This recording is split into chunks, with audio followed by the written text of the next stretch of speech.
India ಮಾತ್ರ ಅಲ್ಲ, abroad ಕಂಟ್ರೀಸಲ್ಲೂ ಮೋಸ್ಟ್ ಡಿಮ್ಯಾಂಡೆಡ್ ಹೆಲ್ತ್ ಕೆರಿಯರ್ಸಲ್ಲಿ ನರ್ಸಿಂಗ್ ಕೂಡ ಒಂದು. ಮೆನಿ ಸ್ಟೂಡೆಂಟ್ಸ್ ಇಂಜಿನಿಯರಿಂಗ್ ಅಥವಾ ನಾರ್ಮಲ್ ಡಿಗ್ರಿ ಕನ್ಫ್ಯೂಷನಲ್ಲಿ ಇರುವಾಗ BSc nursing stable job, abroad opportunities and respected profession ಕೊಡ್ತಿರೋ ಕೋರ್ಸ್ ಆಗಿದೆ. Especially UK, Germany, Canada, Gulf ಕಂಟ್ರೀಸಲ್ಲಿ ಇಂಡಿಯನ್ ನರ್ಸಸ್ಗೆ ತುಂಬ ಡಿಮ್ಯಾಂಡ್ ಇದೆ. ಬಟ್ ರಿಯಾಲಿಟಿ ಏನು? ಸ್ಯಾಲ್ರಿ ಎಷ್ಟು? KCET ಮೂಲಕ ಅಡ್ಮಿಷನ್ ಸಿಗುತ್ತಾ? ಗೌರ್ಮೆಂಟ್ ವರ್ಸಸ್ ಪ್ರೈವೇಟ್ ಫೀಸ್ ಎಷ್ಟು? ಅಬ್ರಾಡ್ಗೆ ಹೋಗಲು ಚಾನ್ಸಸ್ ಇದೆಯಾ? ಈ ವಿಡಿಯೋದಲ್ಲಿ BSc ನರ್ಸಿಂಗ್ ಕಂಪ್ಲೀಟ್ ರಿಯಾಲಿಟಿ ಬಗ್ಗೆ ತಿಳ್ಕೊಳ್ಳೋಣ. ಫಸ್ಟ್, ಏನು BSc ನರ್ಸಿಂಗ್ ಅಂದರೆ? ತುಂಬ ಸ್ಟೂಡೆಂಟ್ಸು ನರ್ಸಿಂಗ್ ಅಂದರೆ ಇಂಜೆಕ್ಷನ್ನು, ಪೇಷಂಟ್ನ ಕೇರ್ ಮಾಡೋದಂತ ಮಾತ್ರ ತಿಳ್ಕೊಂಡಿದ್ದಾರೆ. ಬಟ್ ರಿಯಾಲಿಟಿ ಏನಂದರೆ, ಹೆಲ್ತ್ ಕೇರ್ ಸಿಸ್ಟಮಲ್ಲಿ ಡಾಕ್ಟರ್ಸ್ ನಂತರ ಮೋಸ್ಟ್ ಇಂಪಾರ್ಟೆಂಟ್ ರೋಲ್ ಬಂದರೆ ನರ್ಸಸ್ದು. BSc ನರ್ಸಿಂಗ್ ಒಂದು ಪ್ರೊಫೆಷ್ನಲ್ ಮೆಡಿಕಲ್ ಡಿಗ್ರಿ ಕೋರ್ಸ್.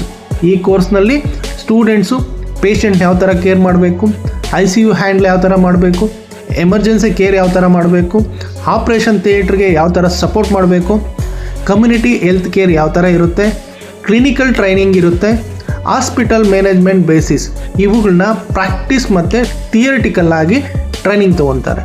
ನರ್ಸಿಂಗ್ಗೆ ತುಂಬ ಡಿಮ್ಯಾಂಡ್ ಜಾಸ್ತಿ ಆಗ್ತದೆ. ಇಂಡಿಯಾದಲ್ಲಿ hospitals, private health care, medical services rapid ಆಗಿ ಇನ್ಕ್ರೀಸ್ ಆಗ್ತಿದೆ. WHO ಪ್ರಕಾರ ವರ್ಲ್ಡ್ ವೈಡ್ ನರ್ಸಿಂಗ್ ಪ್ರೊಫೆಷನಲ್ಸ್ ತುಂಬ ಶಾರ್ಟೇಜ್ ಇದೆ. ಆದ್ದರಿಂದ ಇಂಡಿಯಾ ಮಾತ್ರ ಅಲ್ಲ, ಅಬ್ರಾಡ್ ಕಂಟ್ರೀಸ್ನಲ್ಲೂ ಇಂಡಿಯನ್ ನರ್ಸಸ್ಗೆ ಹ್ಯೂಜ್ ಡಿಮ್ಯಾಂಡ್ ಇದೆ. ಸೊ ಈಗ ಬಂದು ಕೋರ್ಸ್ ಡ್ಯೂರೇಷನ್ ತಿಳ್ಕೊಂಡಾಗ ಇದು 4 ವರ್ಷ ಪ್ರೊಫೆಷ್ನಲ್ ಡಿಗ್ರಿ ಕೋರ್ಸು.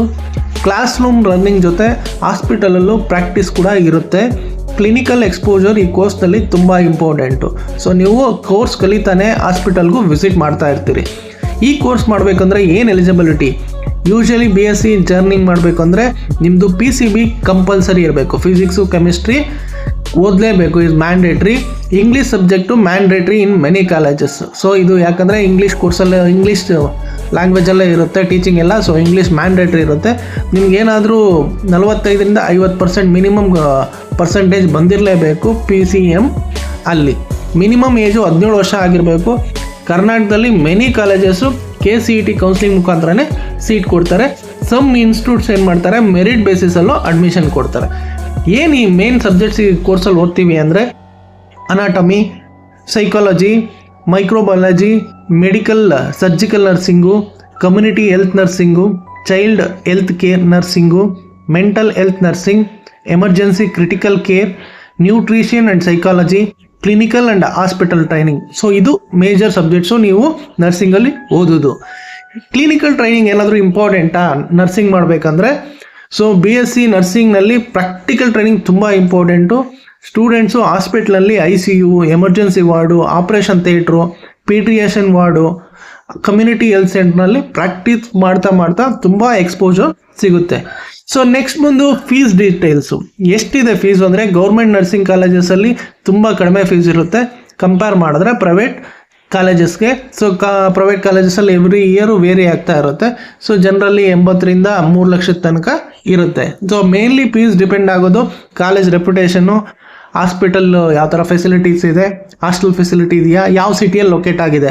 ಸೊ ಕರ್ನಾಟಕದಲ್ಲಿ major colleges Rajiv Gandhi university of health science ಜೊತೆ ಅಫಿಲಿಯೇಟೆಡ್ ಆಗಿರುತ್ತೆ. ಸೊ ಇದನ್ನು ಇಂಪಾರ್ಟೆಂಟು, ನೀವು ಕಾಲೇಜ್ ಜಾಯ್ನ್ ಆಗೋಕ್ಕೆ ಮುಂಚೆ ನೋಡ್ಕೊಂಡಿರಬೇಕು. ಕರ್ನಾಟಕದಲ್ಲಿ ತುಂಬ ಕಾಲೇಜಸ್ಸು ಫೇಮಸ್ ಇದ್ದಾವೆ. So Rajiv Gandhi university of health science affiliated ಕಾಲೇಜಸ್ಗೆ ನೀವು ಜಾಯ್ನ್ ಆಗಬೇಕು. ಸೊ ನೀವು ಇರೋ ಏರಿಯಾದ ಮೇಲೆ, ಬೆಂಗಳೂರಲ್ಲೂ ತುಂಬ ಕಾಲೇಜಸ್ ಇದೆ, ಅದ್ರ ಮೇಲೆ ನೀವು ಜಾಯ್ನ್ ಆಗ್ಬೋದು. ಸೊ ಏನೇನು ಜಾಬ್ ಆಪರ್ಚುನಿಟೀಸ್ ಇದೆ BSc ನರ್ಸಿಂಗ್ ಮಾಡಿದ್ರೆ? BSc ನರ್ಸಿಂಗ್ ಮಾಡಿದ್ರೆ ನೀವು ಸ್ಟಾಫ್ ನರ್ಸಾಗಿ ವರ್ಕ್ ಮಾಡ್ಬೋದು, ICU ನರ್ಸಾಗಿ ವರ್ಕ್ ಮಾಡ್ಬೋದು, ಎಮರ್ಜೆನ್ಸಿ ನರ್ಸಾಗಿ ವರ್ಕ್ ಮಾಡ್ಬೋದು, ಆಪ್ರೇಷನ್ ಥಿಯೇಟರ್ ನರ್ಸಾಗಿ ವರ್ಕ್ ಮಾಡ್ಬೋದು, ಪೀಡಿಯಾಟ್ರಿಕ್ ನರ್ಸಾಗಿ ವರ್ಕ್ ಮಾಡ್ಬೋದು, ಕಮ್ಯುನಿಟಿ ಹೆಲ್ತ್ ಆಫೀಸರಾಗಿ ವರ್ಕ್ ಮಾಡ್ಬೋದು, ನರ್ಸಿಂಗ್ ಎಜುಕೇಟರ್ ಆಗಿ ವರ್ಕ್ ಮಾಡ್ಬೋದು, ಹಾಸ್ಪಿಟಲ್ ಅಡ್ಮಿನಿಸ್ಟ್ರೇಟರ್ ಆಗಿ ವರ್ಕ್ ಮಾಡ್ಬೋದು, ಮಿಲಿಟರಿ ನರ್ಸ್ ಆಗಿ ವರ್ಕ್ ಮಾಡ್ಬೋದು, ಇಂಡಸ್ಟ್ರಿಯಲ್ ನರ್ಸ್ ಆಗಿ ಸಹ ವರ್ಕ್ ಮಾಡ್ಬೋದು. ಸೊ ಸ್ಯಾಲ್ರಿ ಡೀಟೇಲ್ಸ್ ಏನಿರುತ್ತೆ ಅಂದರೆ ತಿಳ್ಕೊಳ್ಳೋಣ. ಅಂದರೆ ಇಂಡಿಯಾದಲ್ಲಿ ನೀವೇನಾದರೂ BSc ನರ್ಸಿಂಗ್ ಮಾಡಿದ್ರೆ ಏನು ಸ್ಯಾಲ್ರಿ ಇರುತ್ತೆ ಅಂದರೆ 25ರಿಂದ 50 ಸಾವಿರ ನಿಮಗೆ ಸ್ಟಾರ್ಟಿಂಗಲ್ಲಿ ಆರಾಮಾಗಿ ಸ್ಯಾಲ್ರಿ ಸಿಗುತ್ತೆ. ಸೊ ಇದು ಸ್ಯಾಲ್ರಿ ಮೇನ್ಲಿ ಡಿಪೆಂಡ್ ಆಗೋದು ಹಾಸ್ಪಿಟ್ಲು, ಸಿಟಿ, ನಿಮ್ಗೆ ಯಾವ ಥರ ಸ್ಕಿಲ್ ಇದೆ, ಯಾವ ಥರ ಎಕ್ಸ್ಪೀರಿಯನ್ಸ್ ಇದೆ, ಅದರ ಮೇಲೆ ನಿಮಗೆ ಸ್ಯಾಲ್ರಿ ಡಿಪೆಂಡ್ ಆಗುತ್ತೆ. ಈ ಗೌರ್ಮೆಂಟ್ ಹಾಸ್ಪಿಟಲು, ರೆಪ್ಯೂಟೆಡ್ ಪ್ರೈವೇಟ್ ಹಾಸ್ಪಿಟ್ಲ್ಗಳಲ್ಲಿ ಸ್ವಲ್ಪ ಸ್ಯಾಲ್ರಿ ಜಾಸ್ತಿನೇ ಸಿಗುತ್ತೆ. ಅಬ್ರಾಡಲ್ಲಿ ಏನು ಸ್ಯಾಲ್ರಿ ಕೊಡ್ತಾರೆ, ಅಬ್ರಾಡಲ್ಲಿ ಯಾವ ಥರ ಆಪರ್ಚುನಿಟೀಸ್ ಇದೆ ಅಂತ ತಿಳ್ಕೊಂಡಾಗ ತುಂಬ ಜನ ಕರ್ನಾಟಕ ನರ್ಸಿಂಗ್ ಸ್ಟೂಡೆಂಟ್ಸು ಇವತ್ತು UK, ಐರ್ಲ್ಯಾಂಡು, ಜರ್ಮನಿ, ದುಬೈ, ಗಲ್ಫ್ ಕಂಟ್ರೀಸಲ್ಲಿ ತುಂಬ ಹೈ ಸ್ಯಾಲ್ರಿ ಜಾಬ್ಸ್ನ ಮಾಡ್ತಾ ಇದ್ದಾರೆ. ಸೊ ಅಬ್ರಾಡ್ ಕಂಟ್ರೀಸಲ್ಲಿ ನಿಮಗೆ 2 ರಿಂದ 6 ಲಕ್ಷಕ್ಕೆ ತನಕ ಒಂದು ತಿಂಗಳಿಗೆ ನಿಮಗೆ ಸಂಬಳ ಸಿಗುತ್ತೆ. ಸೊ ಇದು mainly depend on the country, ನಿಮ್ಮ ಎಕ್ಸ್ಪೀರಿಯನ್ಸ್ ಮೇಲೆ ಸಿಗುತ್ತೆ. ಸೊ ಈಗೇನಾದರೂ BSc ನರ್ಸಿಂಗ್ ಮಾಡಿದ್ರೆ ಹೈಯರ್ ಎಜುಕೇಷನ್ ಮಾಡಬೇಕಂದ್ರೆ ಏನೇನು ಕೋರ್ಸಸ್ ಮಾಡ್ಬೋದು, ನೀವು MSc ನರ್ಸಿಂಗ್ ಮಾಡ್ಬೋದು, ನರ್ಸ್ ಪ್ರಾಕ್ಟೀಸಿಯರ್ ಕೋರ್ಸಸ್ ಮಾಡ್ಬೋದು, ಹಾಸ್ಪಿಟಲ್ ಅಡ್ಮಿನಿಸ್ಟ್ರೇಷನ್ ಕೋರ್ಸ್ ಮಾಡ್ಬೋದು, ಪಬ್ಲಿಕ್ ಹೆಲ್ತ್ ಕೋರ್ಸ್ ಮಾಡ್ಬೋದು, ಕ್ರಿಟಿಕಲ್ ಕೇರ್ ಸ್ಪೆಷಲೈಸೇಷನ್ ಮಾಡ್ಬೋದು. ಅಬ್ರಾಡಲ್ಲಿ ತುಂಬ ಕೆಲವು PG ಕೋರ್ಸಸ್ ಇದೆ, ಅದನ್ನು ಸಹ ನೀವು ಮಾಡ್ಬೋದು.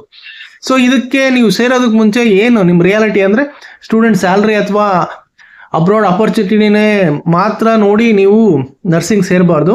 ಸೊ ಇಲ್ಲೂ ಅಷ್ಟೇ ತುಂಬ ವೆರಿ ಇಂಪಾರ್ಟೆಂಟ್, ನೀವು ನೋಡಬೇಕಾಗಿರೋದು ನೈಟ್ ಶಿಫ್ಟ್ಸ್ ಇರುತ್ತೆ, ಎಮರ್ಜೆನ್ಸಿಯಲ್ಲೂ ತುಂಬ ಪ್ರೆಷರ್ ಇರುತ್ತೆ, ಎಮೋಷ್ನಲ್ ಸಿಚುವೇಶನ್ನ ಹ್ಯಾಂಡಲ್ ಮಾಡಬೇಕಾಗುತ್ತೆ, ಪೇಷಂಟ್ ಕೇರ್ ರೆಸ್ಪಾನ್ಸಿಬಿಲಿಟಿ ತುಂಬ ಇರುತ್ತೆ, ಪೇಷನ್ಸ್ ಆ್ಯಂಡ್ ಡಿಸಿಪ್ಲಿನ್ ತುಂಬ ಇಂಪಾರ್ಟೆಂಟು.